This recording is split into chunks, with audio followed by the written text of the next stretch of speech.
সিরাজগঞ্জের উল্লাপাড়া উপজেলায় যুব সমাজের উদ্যোগে মাদকের বিরুদ্ধে মানববন্ধন ও বিক্ষোভ সমাবেশ অনুষ্ঠিত হয়েছে।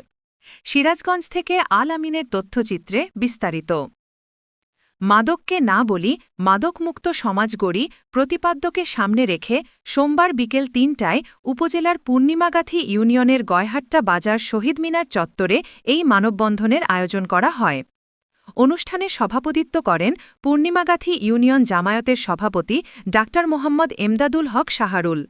সঞ্চালনা করেন যুব বিভাগের পাঠাগার বিষয়ক সম্পাদক মোহাম্মদ রিজন।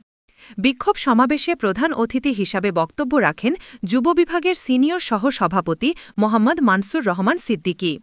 এছাড়াও উপস্থিত ছিলেন সিনিয়র সহ-সভাপতি মাওলানা আলী আহমদ, বাইতুল মাল সম্পাদক সাজিদুল ইসলাম রোকন, যুব বিভাগের সহ-সভাপতি মো গনি মিয়া, মো রাশিদুল ও মো হিমন সর্দার। এ সময় উল্লাপাড়া মডেল থানার কর্মকর্তাবৃন্দ সমাবেশে উপস্থিত ছিলেন। মাদকবিরোধী শেষে মাদকামকের বিরুদ্ধে অংশগ্রহণকারীরা একত্রে মাদকমুক্ত সমাজ গড়ার প্রতিশ্রুতি দেন।